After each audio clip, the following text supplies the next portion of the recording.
झारखंड सहायक आचार्य भर्ती 26,001। दोस्तों, कैसा रहा आज का पेपर झारखंड सहायक आचार्य हिंदी का परीक्षा। आपको पता है दोस्तों, 26,001 की जो झारखंड सहायक आचार्य की भर्ती चल रही है, उसकी जो है पहला एग्ज़ाम आज शुरू हुआ, जो कि पेपर 1 के रूप में था, जिन्होंने हिंदी पेपर के रूप में चयन किया था। और मैं बता दूं तो उनके लिए है जो 1 to 5 के लिए शिक्षक बनना चाहते हैं, उनके लिए आज पहला एग्ज़ाम था। आपको मैं बता दूं दोस्तों, जेसी ने फिर वही किया जो बार बार करती है। जेसी करती क्या है, अक्सर ये करती है, ये पुराना स्टाइल है, ये कोई नया स्टाइल नहीं है।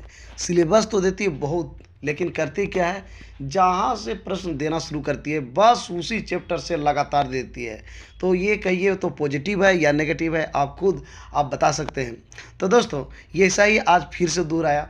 दूसरी मैं बता दूं, किसी के लिए खुशी है तो किसी के लिए गम है, ऐसा एग्ज़ाम रहा दोस्तों। अब किसके लिए, तो दोस्तों आइए बात करते हैं किसके लिए खुशी की बात रही और किसके लिए गम।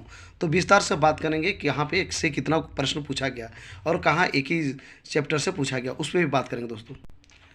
सबसे पहले बात करते हैं व्याकरण का। व्याकरण का जो है पूरा हम बात करेंगे तो 50% व्याकरण से पूछा गया और 50% गद्य और पद यानी कि पैसेज से पूछा गया 50%।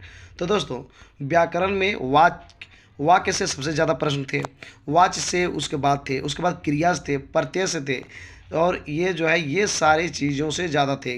वाक्य, वाच्य, क्रिया और प्रत्यय से सबसे ज़्यादा प्रश्न यही घूम फिर के आ रहा था दोस्तों। मतलब लग रहा था कि वाक्य और वाच्य का ही क्वेश्चन भरा हुआ है, इस प्रकार से दिख रहा था।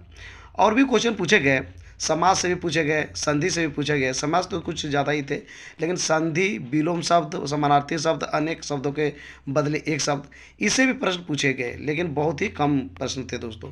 तो मिला जुला के मैक्सिमम जो क्वेश्चन था वो वाक्य और वाच्य और क्रिया और प्रत्यय से ज़्यादा क्वेश्चन दिखाई पड़ रहा था दोस्तों।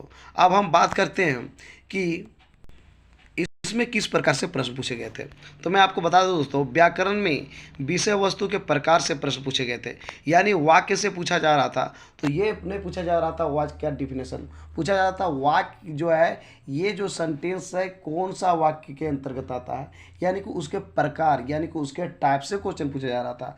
क्रिया से पूछा जा रहा था, तो क्रिया से डायरेक्ट नहीं था कि क्रिया है कि नहीं, ये सब नहीं पूछा जा रहा। क्रिया का जो प्रकार है उससे पूछा जा रहा था कि ये कौन सा प्रकार में आती है, ठीक है। या फिर समास का ही पूछा गया तो कौन सा समास में आती है, यानी कि उसके टाइप से प्रश्न पूछे, यानी कि डायरेक्ट प्रश्न नहीं थे, उसके जो प्रकार से क्वेश्चन थे, जो कि आज का स्टैंडर्ड में पूछा जा रहा है उसी टाइप से। लेकिन जो है सबसे बड़ी बात कि किसी एक ही चैप्टर से देना, ये दुख की बात है, तो ऐसा नहीं करनी चाहिए। लेकिन फिर भी कहीं खुशी तो कहीं गम ये है कि भले ही व्याकरण से इस प्रकार के प्रश्न थे, लेकिन गद्य और पद में सबको जो है मज़ा ही आ गया। अब क्या मज़ा आ गया मैं बात करता हूँ दोस्तों। जैसा कि सिलेबस में लिखा गया था माध्यमिक स्तर के प्रश्न रहेंगे, तो यहाँ पे कोई कह सकता है कि था तो कोई कहेगा नहीं भी। अब कहिएगा सर था भी और नहीं भी, ये कैसे हो सकता है। तो मैं बता दूं दोस्तों, डायरेक्ट प्रश्न नहीं पूछे गए थे। डायरेक्ट तौर पर ये नहीं पूछा गया था कि ये जो है ये इस कवि का जन्म कब हुआ था, मृत्यु कब हुआ, क्या क्या रचना की, ये सब एकदम बिल्कुल क्वेश्चन नहीं पूछा गया।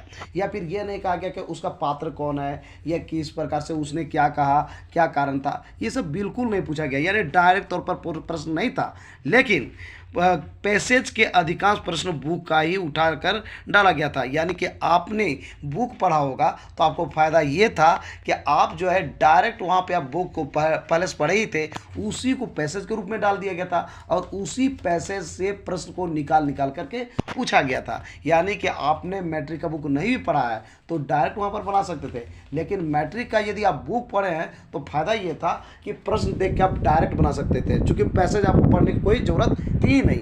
तो कहा जा सकता है कि आपके लिए यहाँ पर बहुत ही खुशी की बात था, और यहाँ से लड़के जो है जो पढ़ के गए थे उसको बहुत ही मज़ा आ गया, और जो है वो डायरेक्ट जो है पढ़ने की ज़रूरत नहीं पड़ा, बाद में भी वो देख सकते हैं। या फिर लास्ट में क्या हुआ कि टाइम बच गया तो लोग जो है फिर से पढ़ के चेक किए तो पता चला कि बिल्कुल वही प्रश्न था जो कि बुक का था। तो बुक के जो है जो भी पैसेज था उसको निकाल करके डायरेक्ट डाला गया था। तो आप यदि तैयारी किए थे तो आपको जो है उसमें समय बची और जो है आपकी एग्जाम इस प्रकार से ठीक गई। तो डायरेक्ट तो प्रश्न नहीं पूछा गया, लेकिन उसी को चैप्टर को पैसेज के रूप में डाला गया, जिससे कि आपको जो है बेनिफिट हुआ दोस्तों। अब बात करते हैं, जैसा कि मैंने आपको पहले ही बता दिया कि कभी परिचय से बिल्कुल प्रश्न नहीं थे, एकदम नहीं बराबर प्रश्न पूछा गया। तो दोस्तों ये प्लस भी पॉइंट हो सकता है, माइनस भी पॉइंट हो सकता है लोगों के लिए, क्योंकि जब माध्यमिक स्तर पर कहा गया था तो सीधी सी बात है कभी से प्रश्न होनी चाहिए थी, लेकिन वहाँ से दिया नहीं। तो लोगों का ये कहना था कि मैंने, कुछ लड़के को कहना है कि मैंने याद नहीं किया था, चलो बहुत अच्छा हुआ। कुछ लोगों का कहना है मैंने बहुत याद किया, एक भी प्रश्न नहीं था। तो देखिए परिश्रम मेहनत कभी बेकार नहीं जाती है। और सिलेबस का जो ये क्राइटेरिया है आप देख सकते हैं, ये बहुत पुराना स्टाइल है जेएससी का, कि वो जो है सिलेबस तो बहुत लंबा चौड़ा तैयार करती है, लेकिन ऐसा नहीं कि सभी चैप्टर से दे दे, ऐसा कभी नहीं करती। जबकि जितने भी आप कंपटीशन जाइए, कोई भी स्टेट का जाइए या फिर सेंट्रल का जाइए, तो क्या करती है पूरे चैप्टर से हर जगह से आपको प्रश्न उठाया जाता है। लेकिन जेएससी ऐसा करती ही नहीं है, पूरा में से जहां उसको मन करेगा उसी चैप्टर से लगातार क्वेश्चन वहीं से पूछ लेता है। तो ये जो है कह सकते हैं कि उसकी क्या जो है अच्छाई हो सकते हैं या फिर क्या बुराई है, आप इसको जो है बोल सकते हैं, इस कमेंट बॉक्स में बता सकते हैं कि ऐसा होना ही चाहिए या नहीं होना चाहिए। मिला जुला के बात करें कि क्वालिफाइंग पेपर था, लोगों को उतना ना तो खुशी हुआ ना तो गम हुआ, मिला जुला के वो पास कर जाएंगे। लेकिन यही पेपर यदि आज के रेट में ये होता जो है स्कोरिंग पेपर होता, कहने का मतलब इसी पेपर से मेरिट बनता, तो लोगों को बहुत ही दुख सहना पड़ सकता था,